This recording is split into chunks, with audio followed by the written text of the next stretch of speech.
הגיע הזמן שאנחנו כישראלים נשמע ונקרא מה האויב אומר.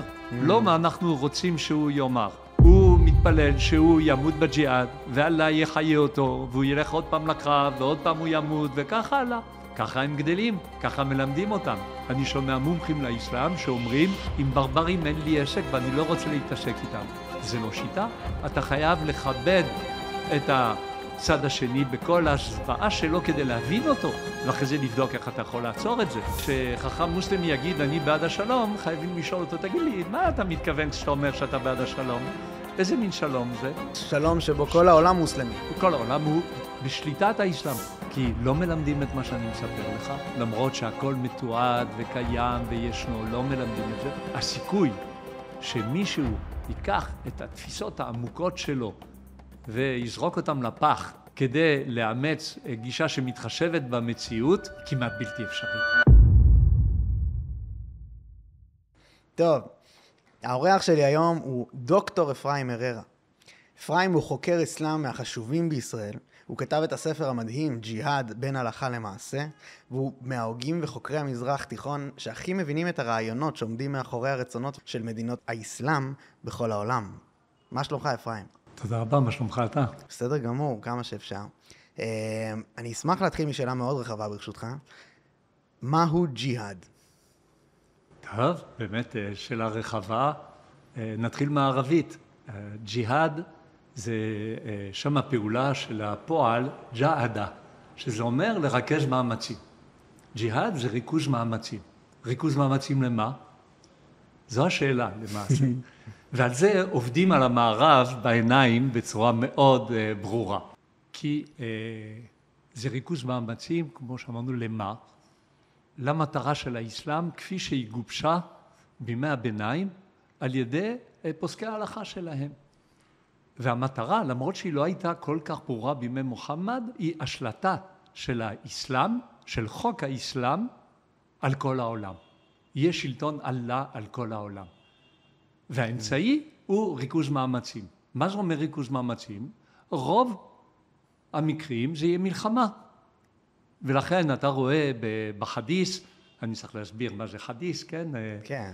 פרופסור פנטון, שהוא אחד מהמומחים הגדולים של האסלאם, אמר על 3 דברים האסלאם עומד. על הקוראן, על החדיס ועל הסירה. החדיס זה ריכוז של אמרות של חברים,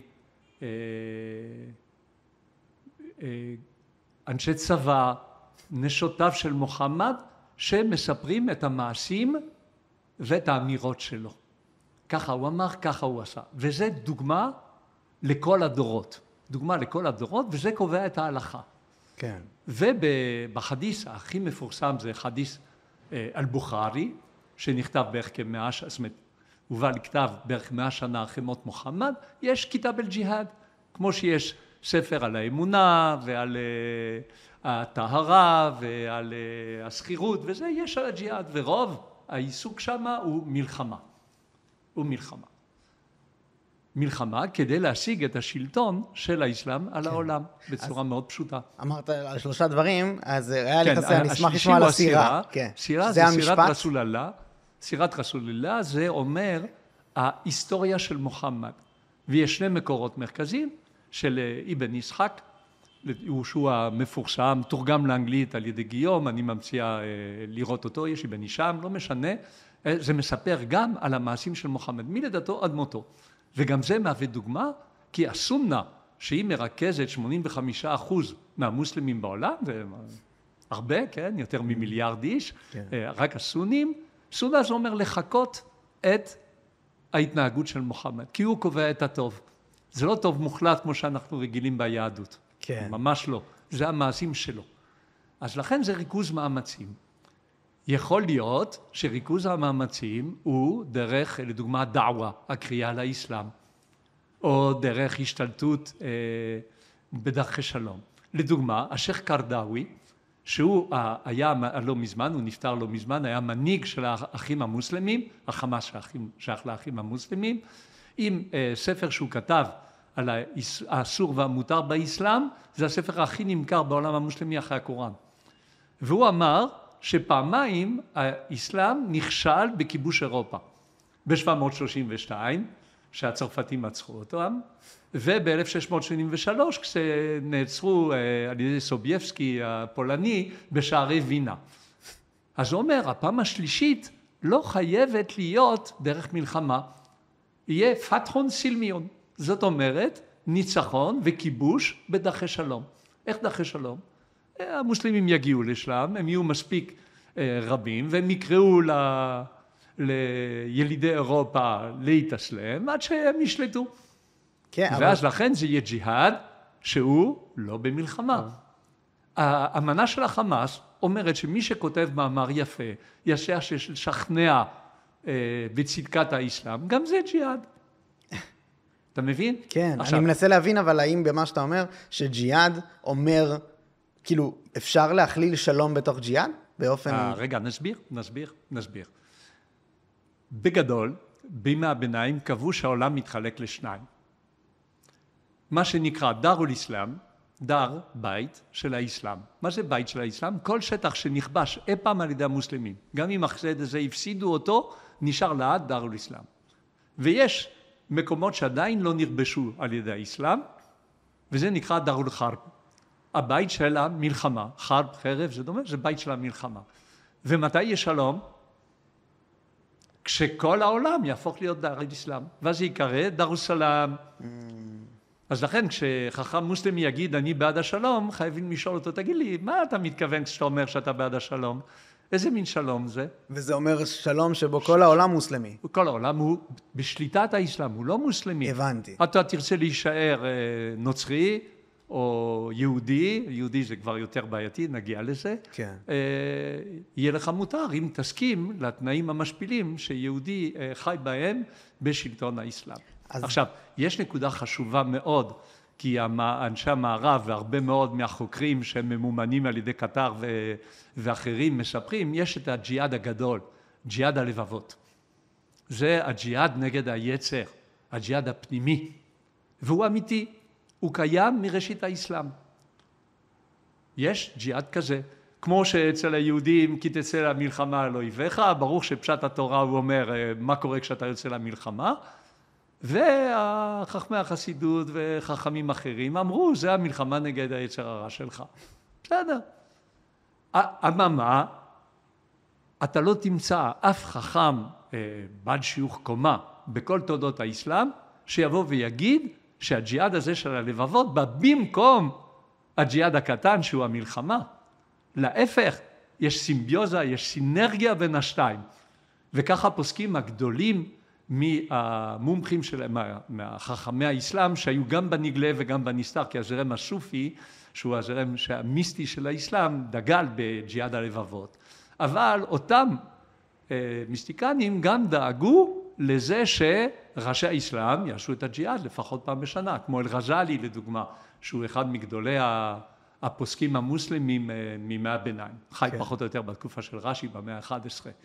ואז הוא אומר, יש מצווה לצאת לג'יהאד לפחות פעם בשנה, ואם אתה תוקף עיר שמסרבת להיכנע, אז מותר לזרוק אבנים עם קטפולטות, להטביע אנשים וילדים ולהרוג, ואין בעיה. וזה ככה הוא פוסק להלכה, לא איזה רעיון צדדי, זה בספרי ההלכה. אז אפשר להגיד שברעיונות הכי בסיסיים של האסלאם, שביניהם עומד ג'יהאד, יש קריאה למלחמה אינסופית. באיזשהו לא, אופן. סופית. אבל במובן, אם אנחנו ריאליים. שלטון האסלאם. זה אימפריאליסטי. אבל אתה חושב שזה באמת יכול לקרות? הם חושבים שזה יכול לקרות? הם בטוחים שזה יקרה, מכיוון שאללה אמר להם. אז האם אפשר לחיות לצידם? זאת שאלה טובה. הנטינגטון אמר שהגבולות של האסלאם הם רבועים בדם. כן? מה זה גבולות האסלאם? אתה שמעת על המורביטת, זה הנשים האלה שעושות את הבלגן על הר הבית, כן? אז מה זה ריבת? זה היה המקומות החזקים שהיו בגבולות האסלאם, כדי לעשות פשיטות ולהרחיב את תחום האסלאם. כן. אז זה ברור שזה קורה. מה שצריך להבין זה, אם אתה נכנס ללוגיקה הזאת, וזה נורא קשה, לאיש מערב זה נורא קשה. כן. למה זה קשה? כי אנחנו תלמידי מרקס בצורה זו או אחרת, והוא אמר שזה האופיום לעם. זה בלוף, זה לא רציני, דת זה לא רציני, זה לא מה שמניע אנשים. מה שמניע אנשים זה אינטרסים. ניתן כסף לרצועה, ועל כל המקומו יבוא בשלום עד השביעי באוקטובר. ולא. ולא. ולא, למה? כי זה לא מתאים. זאת אומרת, מה אנחנו עושים? אנחנו משליכים את החשיבה המערבית שלנו עליהם. אז רגע, כשאתה אומר חשיבה מערבית, אתה מדבר גם על הישראלים החילונים הרוב. כן, גם הרבה דתיים, שזה לא נכנס להם לראש, התפיסה הזאת. כן. כי גם היהדות, בפרט אחרי נפוליאון, עשתה בפועל הפרדה בין דת ומדינה. אני יכול להיות דתי וכזה או אחר. אז הממד הלאומי הוא קצת פחות, אבל באסלאם דין הוא דאולה.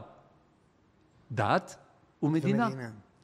אז זה מחובר, זה אחד.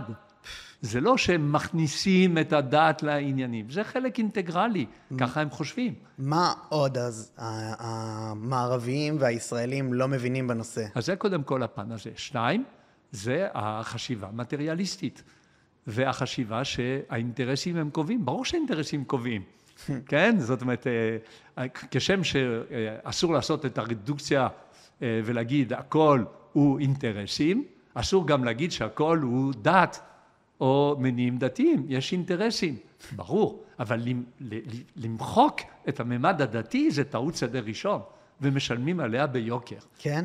בוודאי. באיזה אופן? אני רואה את זה גם, אני אשמח לראות איך אתה רואה את זה. יותר מ1,000 הרוגים ביום אחד, זה מספיק. זה בגלל שלא נתנו חשיבות לדת? בוודאי, בוודאי. אמרו, איך אמר ראש אמ"ן לשעבר, לא נצטט שמות, הם מורתעים. מה זה מורתעים? מי שמורתע זה למה? כי נתתי לו כסף? מה עשו עם הכסף הקטרי הזה? בנו מנהרות ועוד מנהרות ועוד מנהרות ועוד נשק ועוד אמל"ח ועוד ציוד ועוד תוכניות ומממשים. הייתה מלחמה שנמשכה 4 חודשים ולא סיימנו אותה? זה קשה, כי מה הם עשו עם הכסף? התארגנו למלחמה. מי שמתארגן עם הרבה אמצעי לחימה, בסוף הוא משתמש בהם. כן. וזה הגיוני. אבל ההיגיון הזה לא עובר מסך. יש גם עוד סיבה. ידוע לכל היסטוריון שמלחמות דת עקובות מדם. אז מפחדים מזה, ואומרים לא, אנחנו לא נקרא לזה מלחמת דת, ולכן לא יהיה דם. אבל זה לא עובד, כי אם צד אחד אומר אני במלחמת דת, אז השני יכול להגיד מה שהוא רוצה, זה לא ישנה שום דבר.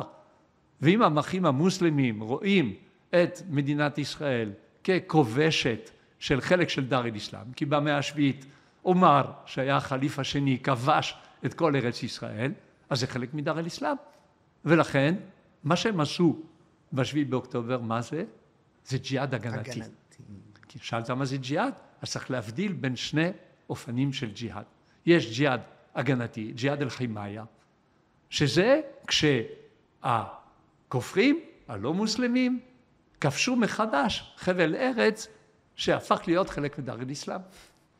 אז זה ג'יהאד הגנתי. מה שהם עשו ב7 באוקטובר זה הגנה. מבחינתם. מבחינתם זה הגנה. ולכן זה פרד עין, זה חובת הפרט. ולכן אתה יכול לראות אזרחים שבאים ומשתתפים. בלי פקודה.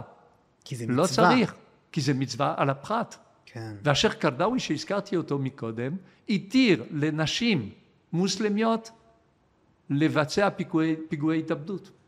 אחרי זה הוא חזר בו, למה?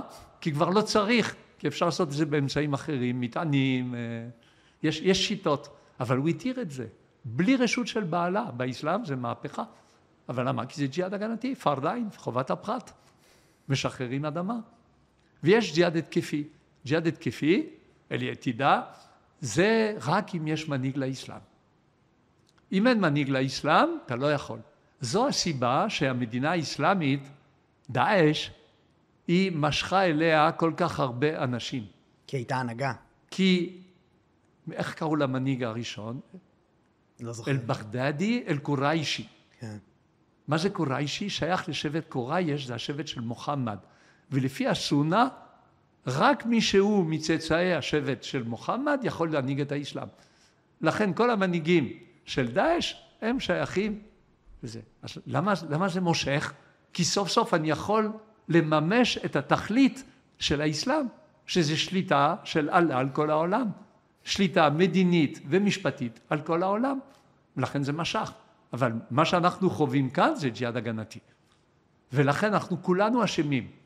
גם מי שפה בשנקין, או מי שנמצא בקריית ארבעי חברון, דין אחד להם. מה זאת אומרת? אתה כובש והוא כובש. מה לי מעבר לקו הירוק, מה לי בתוך הקו הירוק. זה שטח שעומר כבש, וזה שטח שעומר כבש. זה שייך לאסלאם וזה שייך לאסלאם. אין הבדל. ברור. כל הריב הזה על השטחים הוא ריב פנים ישראלי. אין לו שייכות ולדין המוסלמי ולא כלום. כן. הגיע הזמן שאנחנו כישראלים נשמע ונקרא מה האויב אומר. לא מה אנחנו רוצים שהוא יאמר. כן. אלא מה הוא אומר, וזה מה שהוא אומר. דין אחד לאזרח ולחייל. זה מוסטעתינת תל אביב, זה אומר התנחלות תל אביב, זה מוסטעתינת קריית ארבע. מה לי זה, לא אכפת לי. כן. את זה צריך לשחרר, ואת זה צריך לשחרר. דין אחד להם, אין שום הבדל. אני מבין.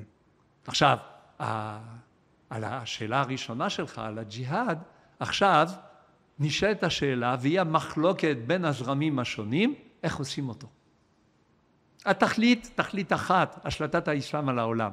תכלית אחת לחמאס, לג'יהאד האסלאמי, לחיזבאללה, לדאעש, לאל-קאעידה, כולם מסכימים. לפתח, כולם מסכימים. השאלה היא באיזו דרך נגיע לתכלית הזאת. ועל זה יכולים להיות ריבים פנימיים, פיתנה אדירה בין הזרמים השונים. כן. וכשמישהו יבוא ויגיד מה שעשה החמאס, אם מוסלם יבוא ויגיד מה שעשה החמאס ב7 באוקטובר זה מנוגד לאסלאם, חייבים לשאול אותו, תגיד לי, במה זה מנוגד? אז לא הצליח. זה לא השיג את השיטה שהם דגלו בה, היא לא שיטה טובה. וואו. היא לא יעילה. אז אתה מסכן, אתה מגיע להפך. כי אחרי זה היהודים האלה המשוגעים באים והורסים לנו את עזה וכובשים, אז זה לא בסדר. אבל אם אתה מסתכל על מה שאמר השייח טייב, השייח טייב הוא הרקטור של אוניברסיטת אל-אזהר בקהיר. אוניברסיטת אל-אזהר בקהיר זה מוסד ותיק, כן, מימי הביניים, שהוא למעשה המקור הסמכותי ביותר, אין סמכות רשמית באסלאם, אין אפיפיור, אבל זה המקור הסמכות של ההלכה באסלאם בכל הדורות. והשייח טייב תמך בתקיפה של 7 באוקטובר. יש התאחדות אל-איתיחאד אל-עלמי לעולמה אל-מוסלמים. זה ההתאחדות העולמית של חכמי האסלאם, שיושבת גם בקטר וגם באירלנד. והם הוציאו פתווה, פסק הלכה, מיד אחרי, חודש בערך אחרי 7 באוקטובר, שהם אומרים, מה שעשה החמאס טוב עשה, וזה מתאים להלכה, ויש חובה על 4 המדינות המוסלמיות שגובלות בישראל, מצרים, לבנון, סוריה וירדן, לצאת למלחמה כדי לסייע לחמאס. זה גדולי הפוסקים של הדור. זה מה שהם קובעים. לא אפרים הררה אומר. כן. זה מה שהם אומרים, זה מה שהם כותבים. אז מי לא מבין נכון מה זה ג'יהאד? אנחנו. נכון, ואנחנו לא רוצים להבין, כן. מהסיבות שמניתם קודם. מדהים. עוד דבר שאני קשה לי להכיל לאחרונה, ואני חושב שקשה להרבה אנשים סביב, כאילו כמו שנגעת ברעיון הג'יהאד ככלל, עוד רעיון שאני גם שומע, אני לא יודע אם יצא לך לראות רעיונות של אנשים תומכי מדינות, כאילו תומכים של הערבים, בטח כמו שאתה ציינת של אותו מוסד בקהיר, הם משתמשים מלא במונח מרטיר, קדוש מעונה. כן. זה משהו שהמוח שלי לא מצליח לתפוס. שהיד. שהיד. בעברית. כן. בערבית. שועדה ברבים. שהיד, מה זה אומר? יש מילה כזאת גם בארמית, למי שלמד קצת גמרא, זה שהדה. כן? זה עד. זה פיגועי עדות. במוות שלו הוא מעיד על צדקת האסלאם. וכמו שאמר הנביא, מוחמד, הנביא שלהם, כן? לדעתם נביא, גן העדן הוא בצל החרבות. ככה באל-בוכרי שאמרתי מקודם, כן? והוא אומר את זה כשהוא ליד האויב והוא הולך לתקוף אותו. ככה זה מובא בכתב אל-ג'יהאד בסחיח אל-בוכרי. ואז יש כשמאמנים את מבצעי פיגועי ההתאבדות, אז משתנים להם פסוקים וחדיס, שלדוגמה אחד מהם, מי שמת בג'יהאד, כן, ישר מגיע לגן עדן, ועם הבתולות, ועם כל ההנאות, לעד, וגם הוא מתפלל שהוא ימות בג'יהאד, ואללה יחיה אותו, והוא ילך עוד פעם לקרב, ועוד פעם הוא ימות, וככה הלאה. ככה הם גדלים, ככה מלמדים אותם, בכל ספרי הלימוד, כן. ברשות הפלסטינית. יש את לא החלק רק הזה, ברצועת עזה. יש את החלק הזה, שהמילה שהיד גם, הקונוטציה השלילית בו מאוד בולטת, אבל אני מדבר אפילו על אמהות, ששמעתי בהקלטות מסוימות, שאומרות על הילד שלהם שהלך. בוודאי, כי הוא מגיע הם שמחות מזה. הוא מגיע לגן עדן מיידית, והוא מת על קידוש אללה. זה מטורף. ככה הם לומדים, וככה האמונה שלהם. עכשיו, אתה יכול להגיד, זה מטורף, זה לא בסדר וזה, כן, יש הרבה פעמים, אני שומע מומחים לאסלאם שאומרים, לא מעניין אותי, זה ברברי. עם ברברים אין לי עסק, ואני לא רוצה להתעסק איתם. זה לא שיטה. זה לא שיטה. אתה חייב לכבד את הצד השני בכל הזוועה שלו כדי להבין אותו, ואחרי זה לבדוק איך אתה יכול לעצור את זה. אבל לעשות denying, לסרב, להכיר בעובדות, ברגע שגדלת ככה גדלת, וככה אתה מאמין, ואתה בטוח בזה. יש דרך לעצור את זה או להתמודד עם? כן, יש דרכים. יש כמה דרכים שחייבים, כדי להבין את הפתרונות, אבל חייבים להבין את הבעיה. אני מהנדס במקור, אז זה הכלל הראשון בהנדסה. יש בעיה, קודם כל תתאר לי נכון את הבעיה. אחרי שאתה מתאר נכון את הבעיה, בוא נבדוק פתרונות. אבל לדבר על פתרונות בלי לנתח את הבעיה, לא יעזור שום דבר. בדרך כלל, זאת אומרת, בצורה מקרית אתה לא תגיע, כן. ואנחנו נכשלים פעם אחר פעם. אז איך אתה מנתח את הבעיה? הבעיה היא שיש, אתה מול עולם מוסלמי שרוצה לחסל אותך. מי האויב שלנו? בוא נשאל עכשיו, מי האויב שלנו? נגד מי אנחנו נלחמים כרגע? שלנו המדינה ישראל. כן, כרגע לכאורה, מי יורה עלינו? חמאס יורה עלינו, חיזבאללה יורה עלינו, והחות'ים יורים עלינו, נכון? כן. עכשיו, בוא נסתכל אחד אחד. נתחיל בחיזבאללה, איפה הוא? בלבנון?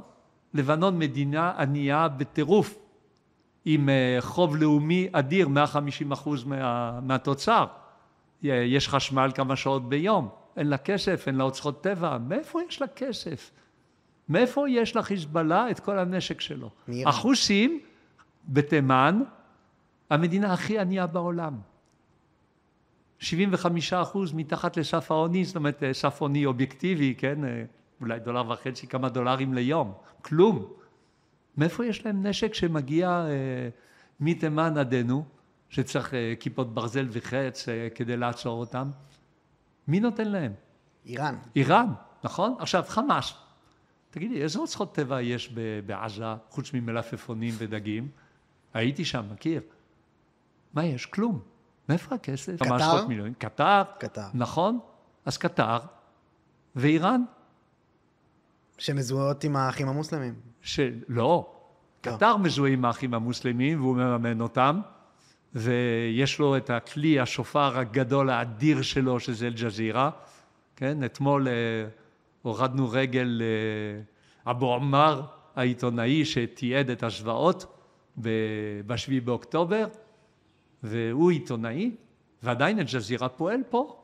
הם יכולים לשדר מכאן, מתל אביב, בלי בעיה. שיגעון. כן. הם המממנים את הזוועות האלה. ואנחנו משתמשים בהם למשא ומתן? נראה לך סביר? זה הזוי. ממש. ויש להם מיליארדים, והם מממנים את האוניברסיטאות בארצות הברית ובאירופה, שאחרי זה יבואו ויגיד, אפרים הררה מסלף את האסלאם. הם לא יגידו איפה אני מסלף, כי הם יודעים כמוני שאני לא מסלף, אבל הם מקבלים משכורת משם, אז מה יש? אז הבעיה, כפי שאתה רואה אותה, היא שאנחנו נמצאים בתוך מלחמת דת ולא מכירים בזה. כן, בוודאי, בוודאי, ואנחנו לא פועלים בהתאם. ויש דרכים בלי להיכנס לנושא של מלחמת דת, אבל יש גם דרכים שהן עמוק בתוך מלחמת הדת. כי באסלאם אמרתי שהדגם זה מוחמד, והוא קובע את ההלכה. המעשים שלו קובעים איך אני מצחצח שיניים באסלאם, לפי מה שמוחמד עשה. וכל דבר הוא כזה. איך אני מתפלל, איך יש יחסי אישות, הכל זה לפי מה שמוחמד קבע. עכשיו, מוחמד קבע שיש מקרים שבהם המוסלמים פטורים מג'יהאד. יש פטור. הפטור הזה הוא חלקי, הוא זמני, אבל אפשר לחדש אותו. נזכיר, מקרה. יוהניסבורג, שנות ה-90, ערפאת, אחרי שהוא חתם עם ישראל על הסכמי אוסלו, החתימו אותו בכוח, הוא מדבר שם במסגד בז'והניסבורג ואומר, את ההסכם הזה שעשיתי עם היהודים, עשיתי כמו שמוחמד עשה בחודייביה. עכשיו, מה זה חודייביה? מוחמד רצה לחזור למכה, לעשות עומרה, לעשות את ההקפות האלה של הקאבה. אבל הוא הפסיד בקרב לתושבי מכה. אז הוא צריך למצוא תחפולה, איך הוא יעשה. אז הוא חותם איתם הסכם. בהסכם הזה הוא לא מוזכר כנביא. הוא לא יבוא באותה שנה. הוא יבוא רק לשנה אחרת. רק הוא עם נשק. כל מי שיבוא איתו בלי נשק. ועוד תנאים משפילים, עד שהגנרלים שלו אומרים, איך אתה חותם על זה? הוא אומר, אל תדאגו. והוא הולך, והוא חותם על הסכם של אי לוחמה 10 שנים.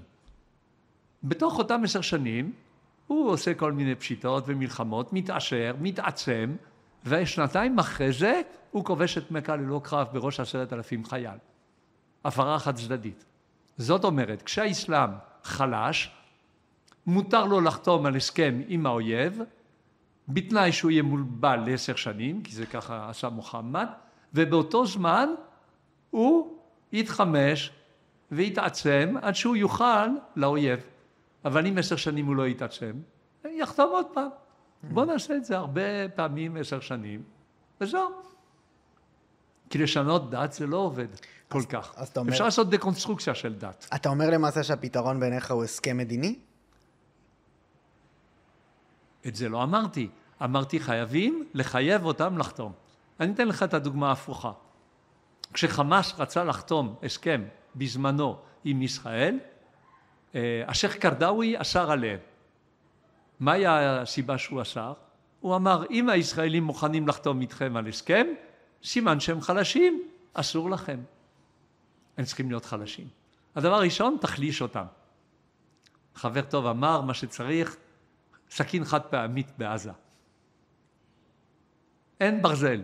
כמו שהפלישתים עשו לישראל בתקופת השופטים, זה פחות או יותר, כן? זה ציורים מה שאני מתאר.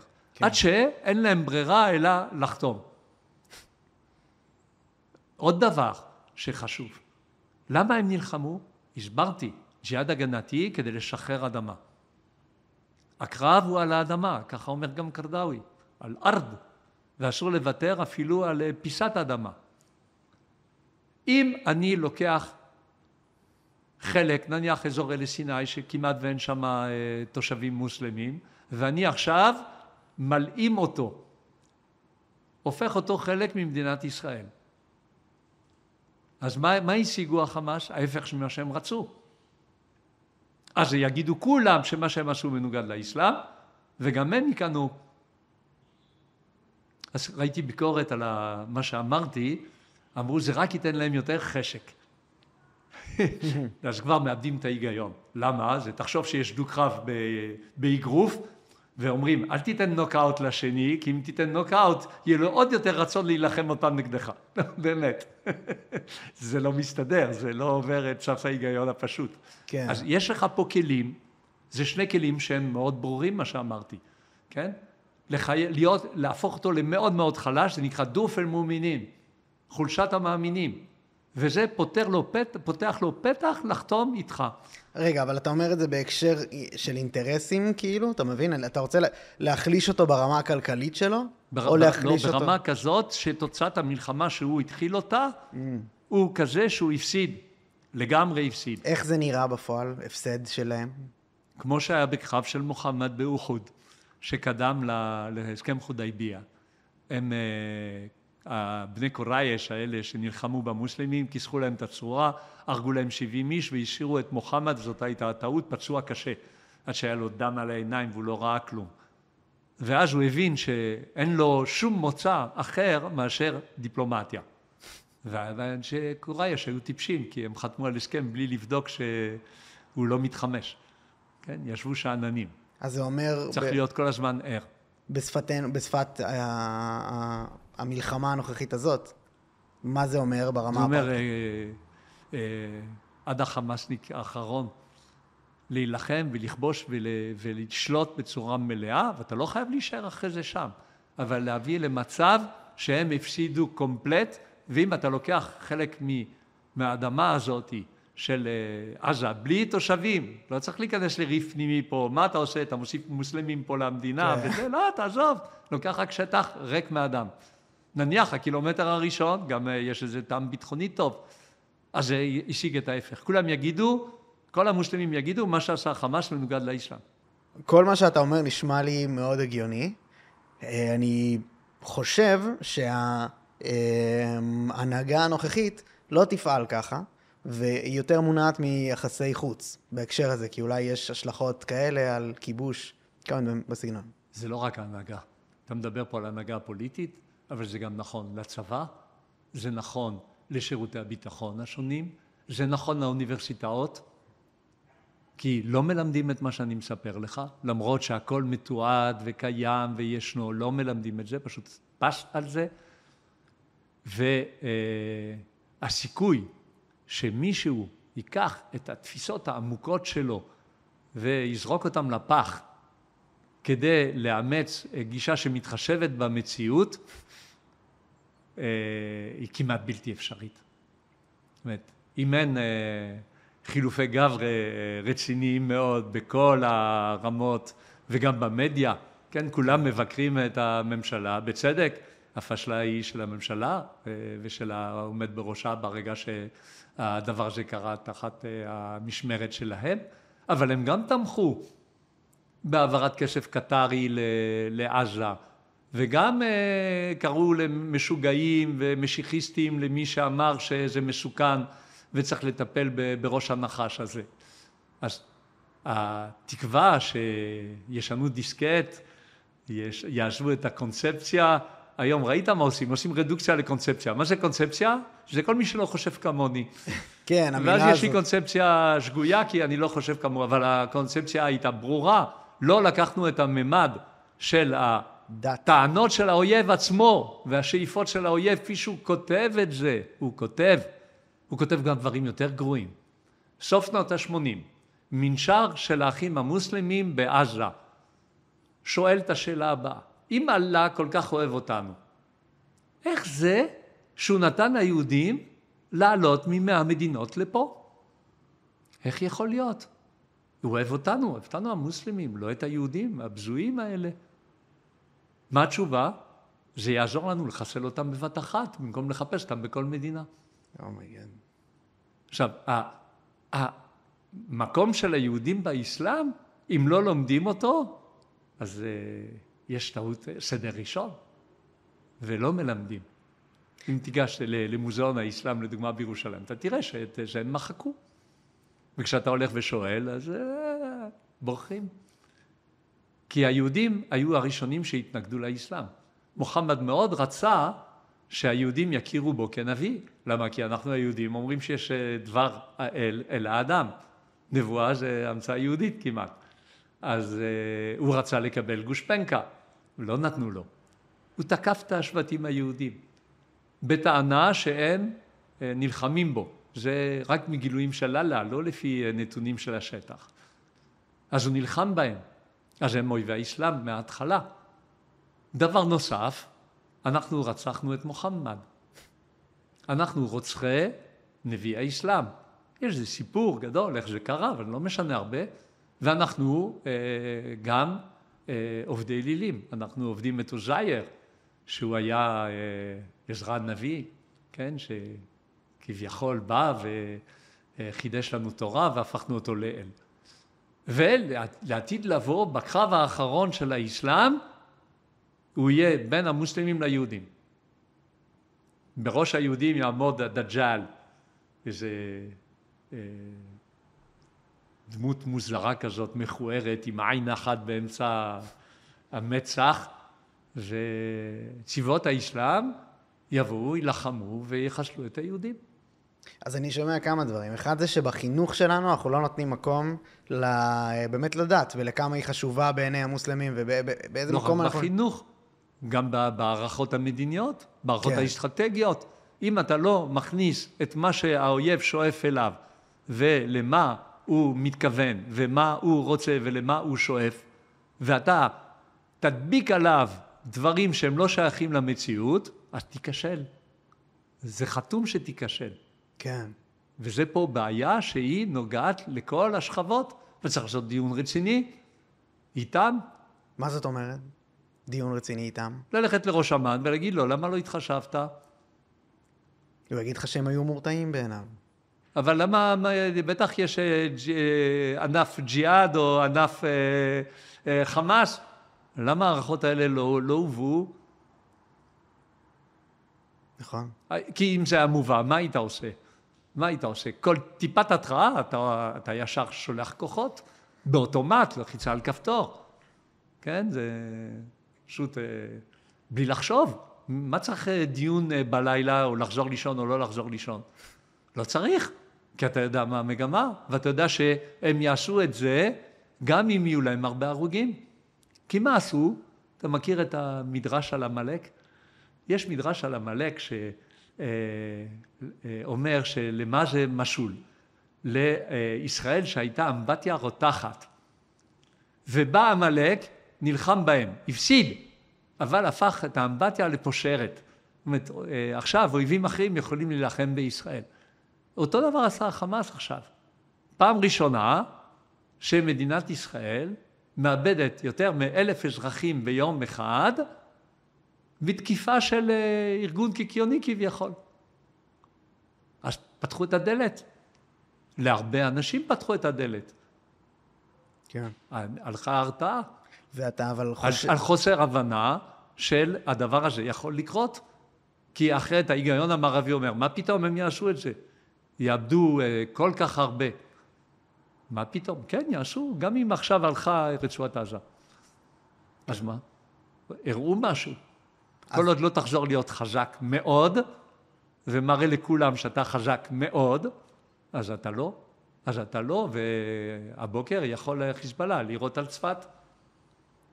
בגלל שאנחנו לא נראים חזקים? בגלל שאנחנו לא חזקים. כן.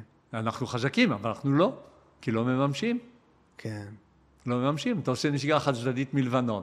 אז מה אתה חושב שיהיה שם? שיכבדו 1701? ואתה רואה שהם לא מכבדים, ומה אתה עושה? כלום. אתה מכיר את הנסיך של מקיאוולי? לא. ספר של מקיאוולי היה יועץ של נסיכי ונציה, כן? והוא מלמד את הנסיכים איך לנהל מדינה. מקיאוולי, כן, זה נשמע לא טוב, אבל בסך הכל מה הוא אמר להם? חבר'ה, יש מוסר ויש מדיניות, ומדיניות מדי פעם אתה צריך לעשות אחרת. בתחילת הספר הוא מזכיר את רומא. הוא אומר, הרומאים, האימפריה הרומית, אף פעם לא ויתחה. אם יש מרד איפשהו, על ההתחלה שלו, הוא מדכא אותו. לא נותן את זה להתפתח, וזה מה שאפשר לו לשחוט. ומה עשינו אנחנו?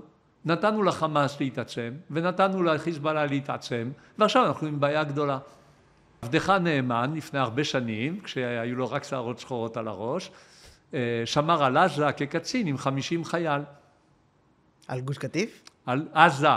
על עזה עצמה. עזה. איך יכול להיות? היה. אומרים לי זה לא אותו דבר. למה לא אותו דבר? כי נתתי לעשב השוטה הזה להתפתח ולהפוך להיות יער. כן. אז רגע, אז דבר ראשון, החבר'ה שעכשיו, שאתה אומר שכולם באמת אשמים בהנהגה בכל השכבות, האם אתה חושב... לא מעניין אותי אשמה. לא, ברור. מעניין אותי העובדה שיש טעות בסיסית בתפיסה. שינוי תפיסה, זה מה שחשוב. והתפיסה הם לא יכולים לשנות. הם לא יכולים לשנות מהרבה סיבות, חלק שהתחלנו בהם. כן, ברור, אבל אם הם לא ישנו, אז זה נשמע לי כמו סוף מדינת ישראל. לא, כי יש עוד הרבה אנרגיות פנימיות של המדינה ושל העם הזה. מה אתה חושב? עוד הרבה אנרגיות. העם הזה הוא אופטימי. כן. אנחנו המדינה המערבית היחידה עם ילודה שהיא מקיימת את האוכלוסייה שלה. מה זאת אומרת? אתה צריך כדי לקיים אוכלוסייה שמספר הילדים לאישה יהיה 2.1, 2.2. בשוויץ פחות מ-1.5. אבל אנחנו לא מדינה מערבית. אנחנו כן מדינה מערבית. מה, אתה לא רואה פה בחוץ? אתה לא רואה פה את האור? אתה רואה את המיקרופונים? אבל אנחנו נמצאים במזרח התיכון. אתה במזרח התיכון, אבל אתה מדינה שעובדת לפי הכללים של הדמוקרטיות המערביות. יש לך בחירות נורמליות. לא זו הבעיה? מה? אני לא אומר שאני הייתי רוצה פה מדינה אחרת. אתה לא רוצה משטר אחר. זה לא מה שאני אומר. אני אומר, אבל אולי בבסיס של הרעיון יש בעיה. של מדינה מערבית פה. אתה צריך להיות מדינה מודרנית, אין ספק. האם אתה צריך להיות רק מערבי? ודאי שלא. אבל האם הערכים החיובים של המערב הם טובים? ודאי, הם באו כולם מהיהדות. כן, אבל אולי אין לך פה בעיה עם זה. הם גורמים לזלזל באויב. לא, זה לא מה שגורם לזלזל באויב. אם אתה תסתכל לדוגמה, שאתה מזכיר לי, על הדוחות של קציני המודיעין הצרפתים באלג'יר, במאה ה-19, ואפילו עד ראשית המאה ה-20. אתה רואה את הלמדנות שלהם באסלאם. הם מדברים איתך על זוויה כזאת ואחרת, הסופית, ומה ההיגיון שלה, ואיך היא חושבת, ומה היא תעשה. הם מבינים את האויב לעומק, והם מתחשבים בזה. אז הבעיה היא הבורות. הבעיה היא ההכחשה, ההתכחשות, והחוסר הרצון להבין את הממד הזה. ואז אומרים, מה? אני אעשה רדוקציה. הם ברברים, אני ארביץ להם על הראש, וזהו. אבל אנחנו רואים שזה לא קורה. כי מרביצים על הראש, ואחרי זה נותנים עוד פעם לראש הזה להתפתח. כן. נגעת מקודם במילה קונספציה. רוב מה שהציבור מרגיש שהקונספציה הוא העניין של המערביות במזרח התיכון. זה לא מה שקרה.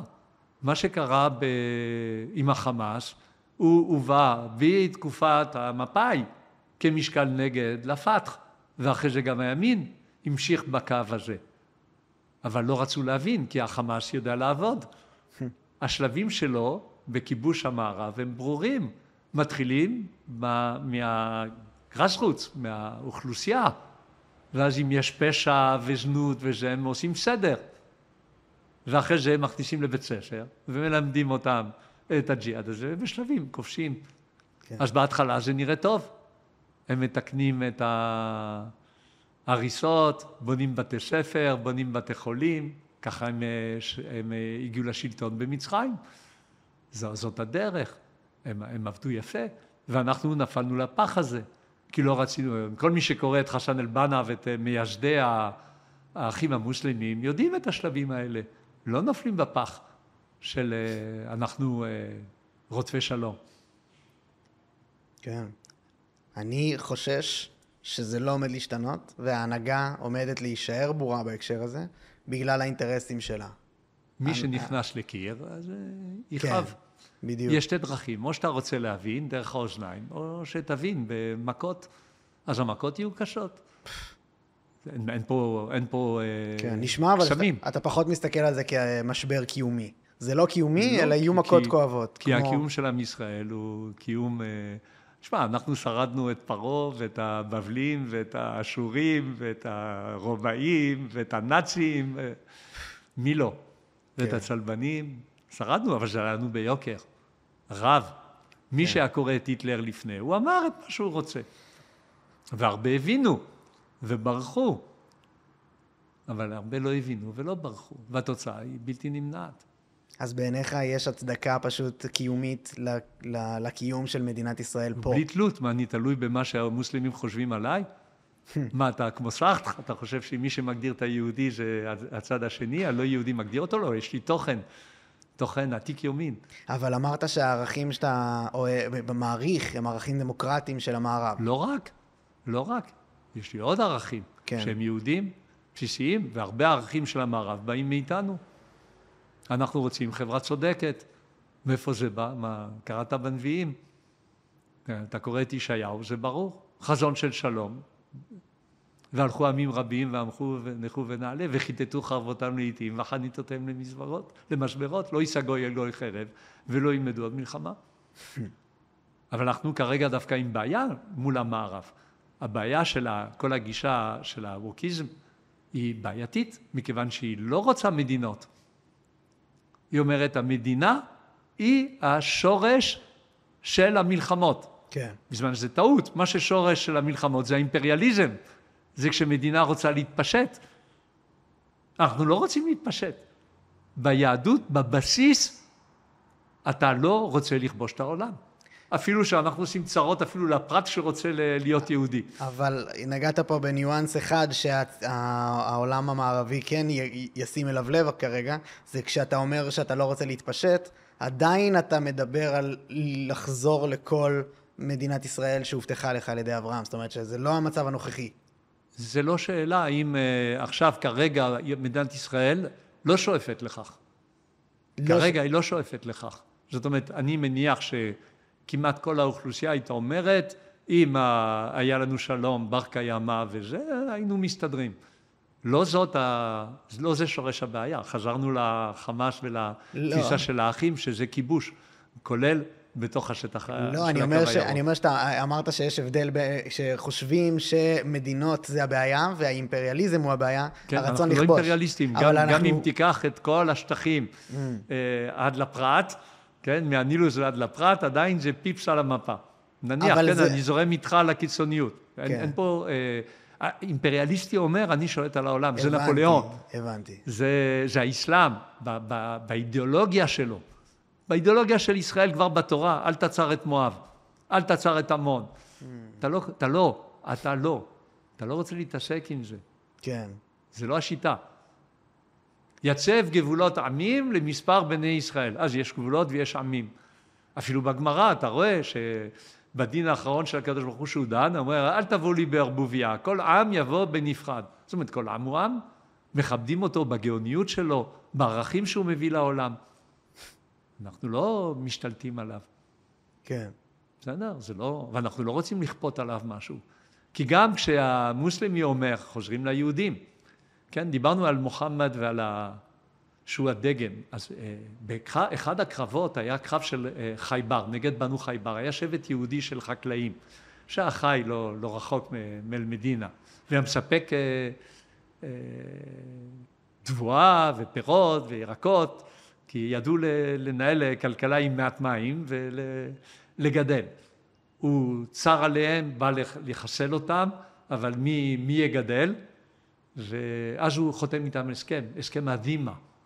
הסכם הדימה הזה אומר שהאדמה כבר לא שייכת להם, הם כבר לא עם זכויות אזרחיות של רכוש על האדמה, הם משלמים מס על יבול, נקרא חראג' 50%, משלמים מס גולגולת, נקרא ג'יזיה, שכל אחד צריך להביא פעם בשנה למנהיג של האסלאם, תוך כדי שהוא מרביץ לו על העורף או סותר אותו, תוך שהוא מחזיק לו בזקן, והוא צריך להיות מושפל עם בגדים משפילים, ואסור לו לבנות בתי כנסת, ואסור לו לבנות, אפילו לתקן בתי כנסת שהיו קיימים, אסור לו לרכב על סוס וכו', זאת אומרת, הוא תת אזרח.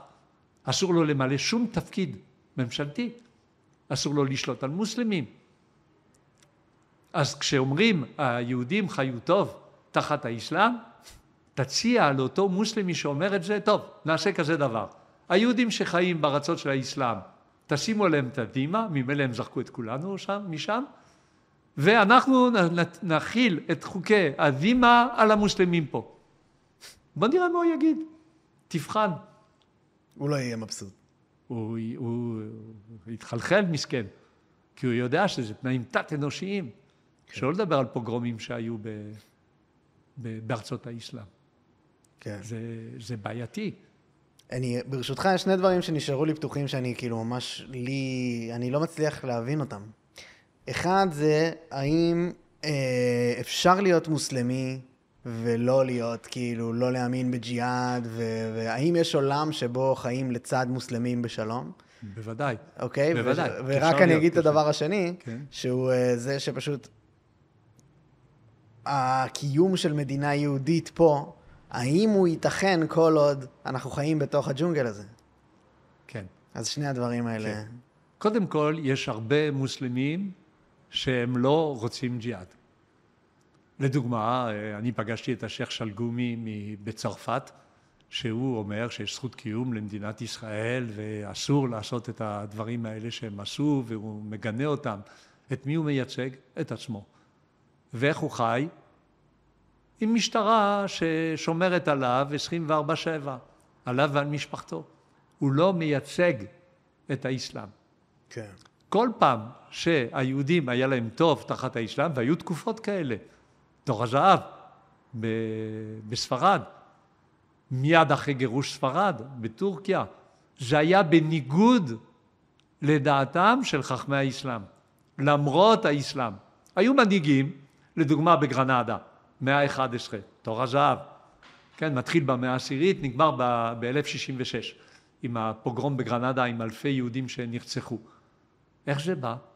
היה מנהיג ברברי על הטאיפה של גרנדה, על הסולטנט של גרנדה, והוא לא היה כל כך דתי, והוא דאג שיהיה לו כלכלה טובה ורופאים אמינים וזה, אז הוא לקח את חסדאי בן שפרות, ואחרי זה שמואל הנגיד, וכל האולמה אמרו, מה פתאום, אסור לך, יש חוקי דימה, אסור שיהודי יהיה מנהיג ויהיה וזיר, יהיה שר הבכיר אצלך, ראש ממשלה, וגם רמטכ"ל, כמו שהיה שמואל הנגיד.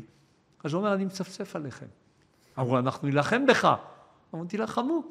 ושמואל הנגיד נלחם את מלחמות גרנדה. והצליח. אז תור הזהב היה קיים למרות האסלאם. אז הנהגה. אז זה יכול להיות. כמו איחוד האמירויות היום. איחוד האמירויות זה משהו אחר. או סעודיה. סעודיה זה משהו אחר. יש פה אינטרסים. כי אם אתה לוקח ספרי הלימוד של סעודיה היום, לפי הספרי הלימוד של 22-23, שזה האחרונים שאני מכיר, אז הם שינו אותם, עידנו אותם, אבל בוא נסתכל על כמה היבטים. אתה לא מופיע על המפה כמדינת ישראל. אתה לא. והיהודים הם יהירים. ומה שעשינו ב-67 זה כיבוש אכזר, אירופאי, שהוא שלטון זר פה. קולוניאליסט. ויש מצווה לג'יהאד. וכל הדברים האלה עדיין ממשיכים ללמד אותם בסעודיה. סעודיה שינתה מדיניות. פעם היא הייתה המממן, הסעודים, אסור להגיד סעודיה, כי אחרי תתבעו אותי, סעודים מימנו את הג'יהאד בכל מקום בעולם. על בסיס הסכם לא חתום עם הג'יהאדיסטים. אנחנו נתמוך בכם בחוץ, ואתם לא תעשו לנו כלום בפנים. עד שהייתה בגידה בזה, והסעודים ראו בזה סיכון גדול, ואז הם הפסיקו. והאחים המוסלמים הם מחוץ לחוק בסעודיה. בדיוק. הם טרוריסטים. זה לא דומה לגרנדה? מה? לא דומה לגרנדה? לא. זה דומה קצת, מכיוון שלכאורה הם עוברים על חוקי האסלאם, אבל הם לא כל כך. כי אתה צריך לחזור לווהביה, לשיטה של האסלאם בסעודיה, האינסטנציה הקובעת זה אבן תימיה, ימי הביניים שוב, שהוא קובע את ההלכה. ועבורו אין קדושה לירושלים. אין קדושה לירושלים. בכלל, זה לא מקום קדוש באסלאם. ככה הוא פוסק להלכה. תרגמתי את הפתווה שלו, אז אני מכיר אותה קצת מהמקור. תרגמתי אותה גם לעברית וגם לצרפתית. אז מבחינתם, פלסטינים, לא מעניין כל כך. לעומת זאת, יש להם בעיה גדולה לסעודים. ולבעיה הזאת קוראים איראן.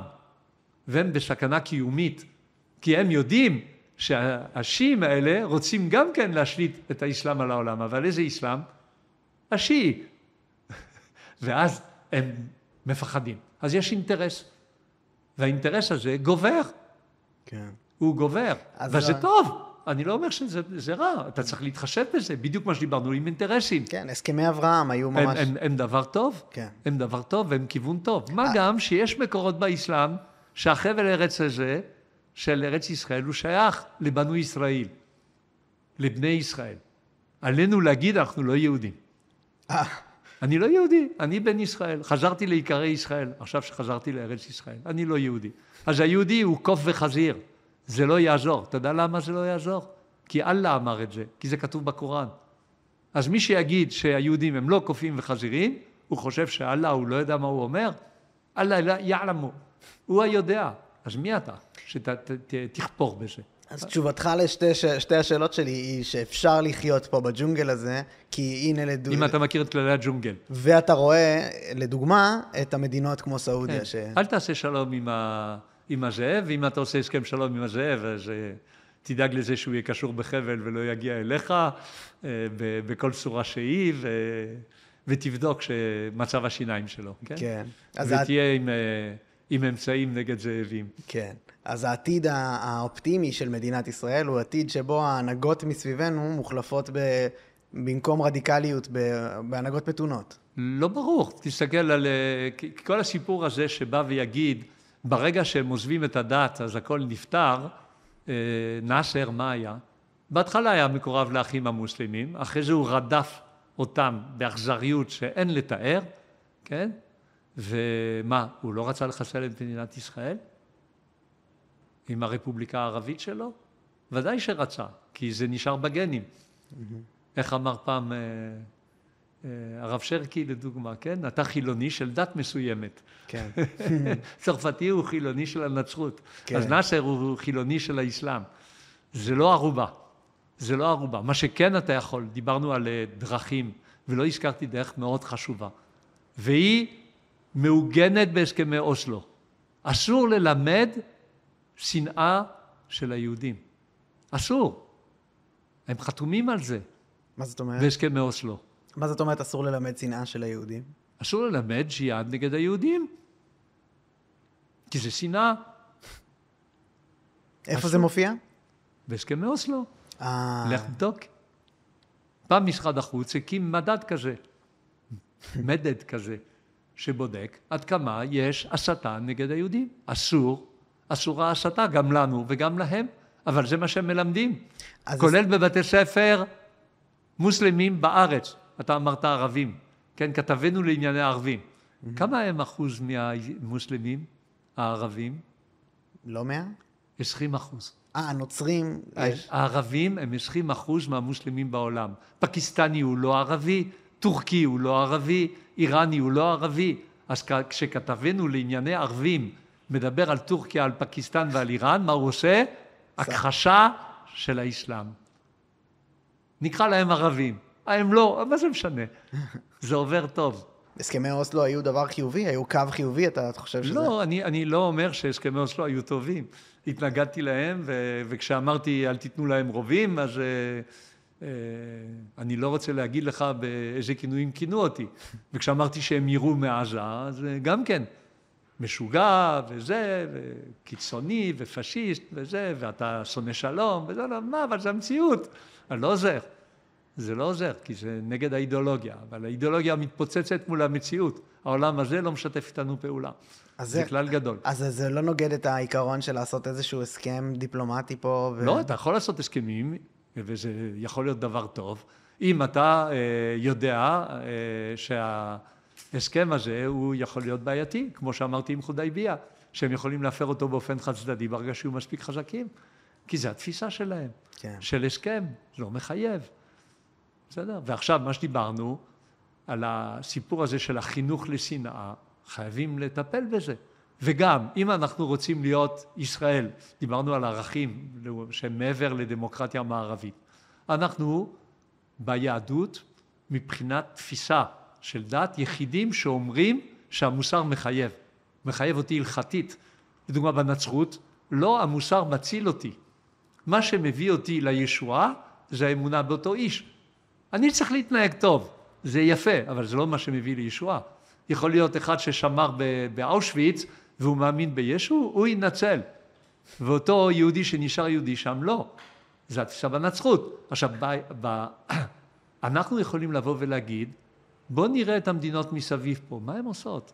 מדינות טוטליטריות, מדכאות את הציבור שלהן, בצורה קשה. מה עושים בקטר? מתוך 2.5 מיליון איש, 300,000 הם אזרחים, כן. והשאר זה פועלים שמענים אותם. לוקחים להם את הדרכון, ואחרי זה אני לא רוצה לתאר את מה שקורה. לרוב, כן? אפשר להכליל. וזה בעייתי, אנחנו יכולים לדבר בשם המוסר המוחלט, שהיהדות לימדה את כל העולם. אל תעשה רע. האסלאם אבל לא מאמין בו. מה אכפת לי?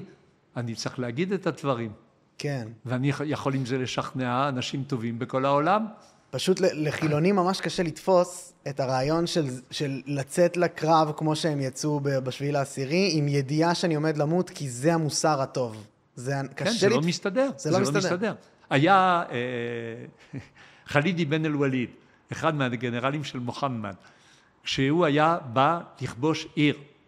כן, כי הרי הוא היה בא אליה, והוא קורא לה להתאסלם. תתאסלמו, או שנילחם בכם.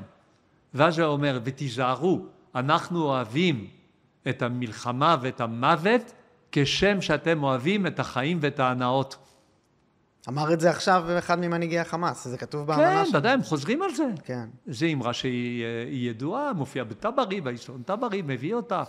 היא ידועה, וזו התפיסה. אז תתרגל, אז אתה לא רוצה להתקשר, אתה מתכחש למציאות. אין קיר לפניי ואני אסע ישר 150 קמ"ש, מה יקרה לך?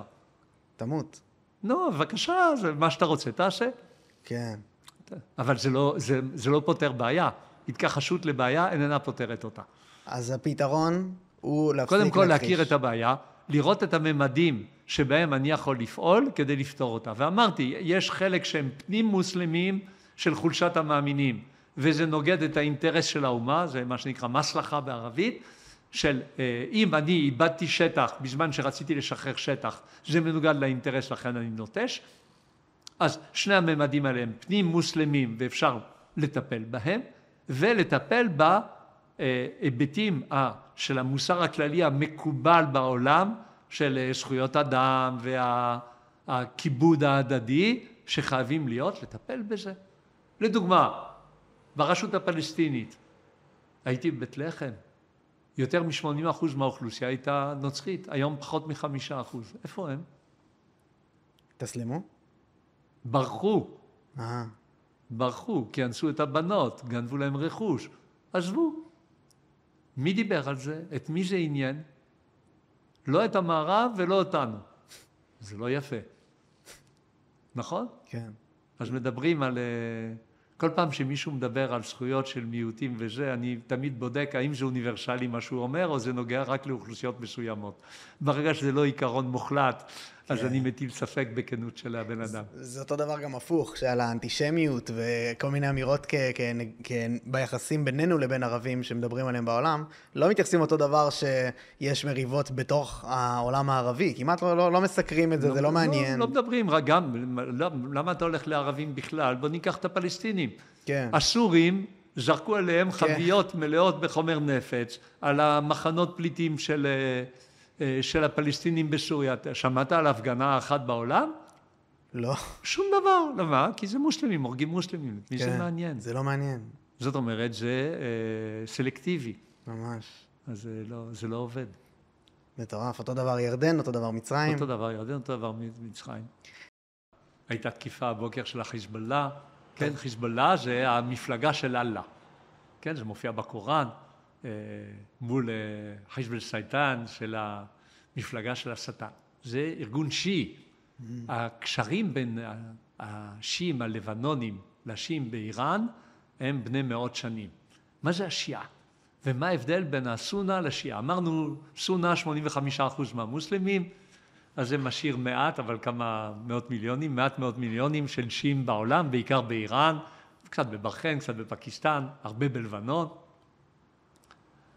התפיסה שלהם, קודם כל, מאיפה באה החלוקה הזאת? היא באה עם מות מוחמד. כמו שבמדבר של חצי האי ערב, בדרך כלל המנהיג לא ממנה את המחליף שלו, כדי שהמחליף יהיה חזק וצעיר, ולא אחד מהחבר'ה הזקנים האלה, שזה לא יסתדר. כן. ואז יש ויכוח. האם מי שינהיג את האסלאם, הוא יהיה אבו בכר, שהוא החותן של מוחמד והוא היה החליף הראשון בפועל, או עלי הבן המאומץ של מוחמד.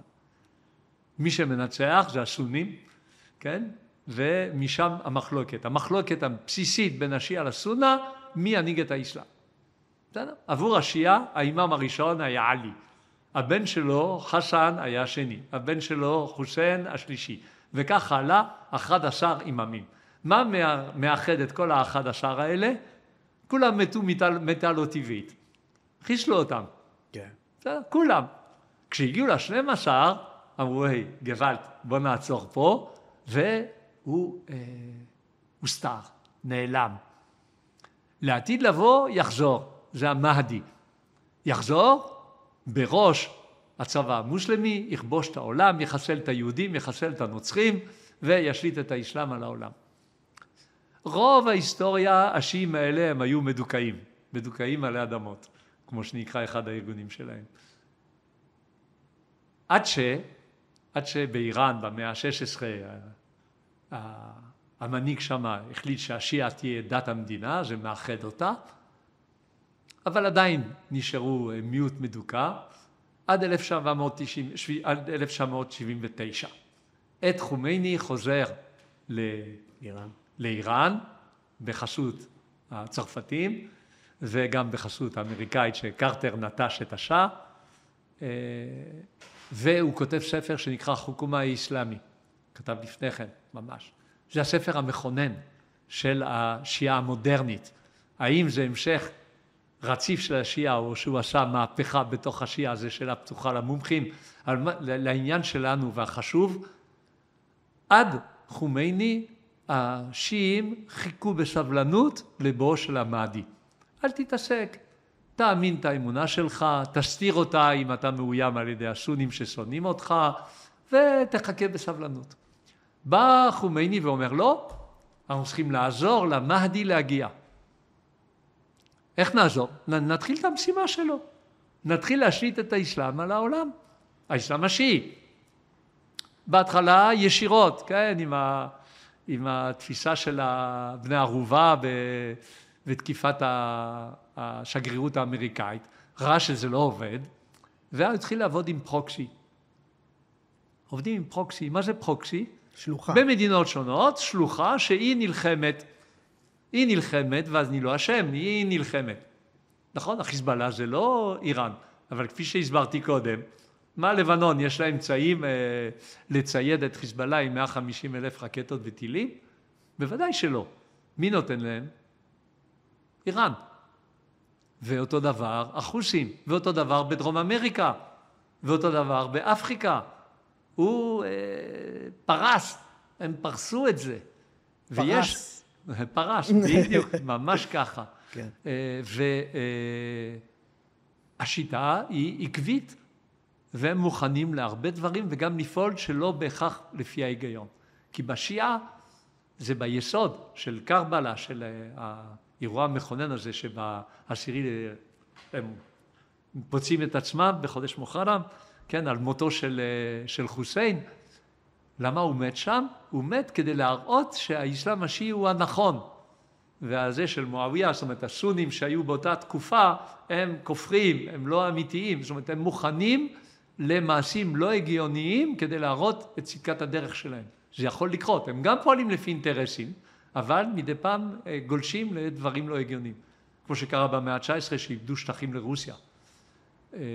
השיעה הזאת היא מאיימת עלינו איום קיומי. אם אתה פותח את אותו ספר של חוקומה האסלאמי, הוא תורגם לאנגלית, על ההתחלה הוא אומר, האויבים של האסלאם זה היהודים. ככה פותח חומייני.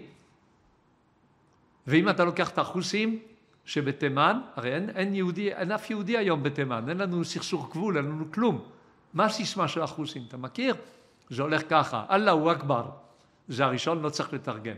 אל מות לאמריקה, המוות לאמריקה, אל מות לישראל, המוות לישראל, אל לענה אל היהוד, זה אומר, כללה של אללה על היהודים, אל נאסר לאסלאם, הניצחון לאסלאם. זאת אומרת, הלב של החוסים האלה, זה לחסל את מדינת היהודים ואת היהודים. ואת אמריקה. וזה במימון של איראן, שאין לה סכסוך איתנו, סכסוך גבול וסכסוך כלכלי ולא כלום. זה רק אידיאולוגיה. איפה אינטרסים?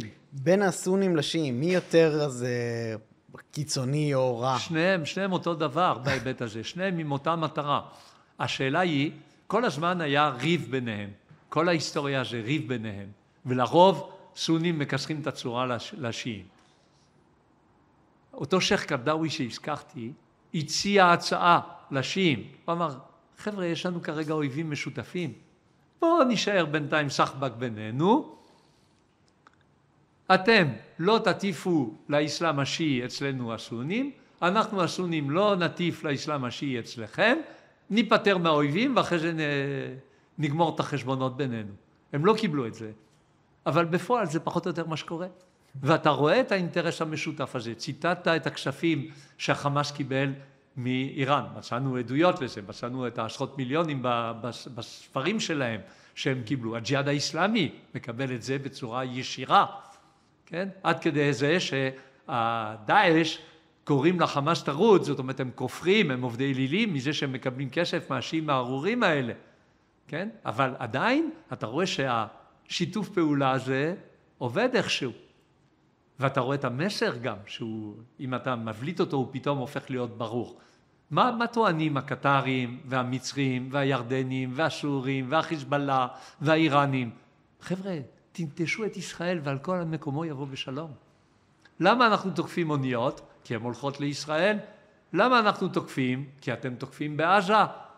תפסיקו עם זה ותפתרו את הבעיה של ישראל ועל כל מקומו יבוא בשלום. זה סכנה קיומית לנו.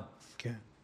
כי יש עוד זרם אחד אנחנו לא דיברנו עליו, והוא השלישי חוץ מהסונים והשיעים שמאיימים עלינו, אולי בזה אני אסיים, זה הזרם שמישהו כינה אותו פעם ירוק, אדום, חום.